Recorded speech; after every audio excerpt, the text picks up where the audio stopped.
अस्सलाम वालेकुम। वालेकुम सलाम। कैसे हैं आप? ठीक है, सब खैरियत है? अल्हम्दुलिल्लाह ठीक ठाक। क्या आप हो रहा कैसे है? हैं? जी अल्हम्दुलिल्लाह खैरियत है। क्या हो रहा है? सर बस रमज़ान जाने का दुख और ईद आने की खुशी। आप क्या कहना चाहते हैं ईद के हवाले से? ईद के हवाले से, हाँ बिल्कुल, ईद के हवाले से तो बहुत सबसे पहले तो मैं ये कहूँगा कि मेरी जानिब से, हमारे TTS ग्रुप ऑफ कंपनीज की जानिब से आलम इस्लाम के तमाम मुसलमानों को ईद मुबारक।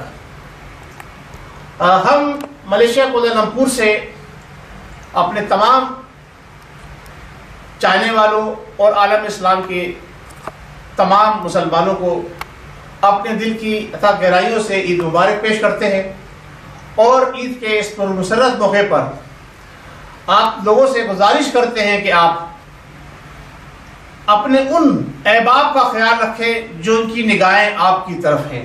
ईद की खुशियों के अंदर इंसानियत को बरोकार लाते हुए इंसानियत का दर्द देने वाली तमाम उन NGOs से मैं गुजारिश करूंगा कि ये ईद जो गुजर रही है, ये बड़ी एक अजीब सी गुमगू की कैफियत में गुजर रही है।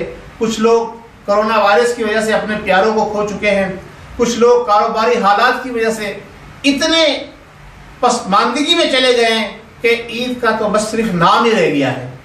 और इबादत, जिक्र अस्कार की जो महफिल सजती थी वो भी उस तरह से नहीं सज सकी, क्योंकि कोरोना वायरस की वजह से तमाम जो मसाजिद भी बंद रही हैं, तरावियाँ भी सही तरह से नहीं हो सकी। बस अल्हम्दुलिल्लाह हमने रोज़ा रखा और जिन जिन लोगों ने रोज़ा रखा उनको मुबारकबाद पेश करता हूँ कि अल्लाह तबारक व तआला ने उनको ये तौफीक अता फरमाई। तो ईद के मेरा पैगाम ये है पूरे आलम इस्लाम के मुसलमानों के लिए कि जहाँ वो ईद की खुशियाँ खुद मना रहे हैं, वहाँ अपने कुर्ब जवार का, अपने पड़ोस का, अपने रिश्तेदारों का, अपने कुर्बतदारों का और जो कम तर लोग उनके नज़र में है उनका ख़ास तौर से ख्याल रखें। उनको ईद की खुशियों में अपने साथ शामिल करें, तभी सही मानों में इस रमज़ानुल मुबारक के जो हमें महीना मिला था इसका हक अदा हो सकेगा। बहुत शुक्रिया। अस्सलाम वालेकुम व रहमतुल्लाहि व बरकातहू।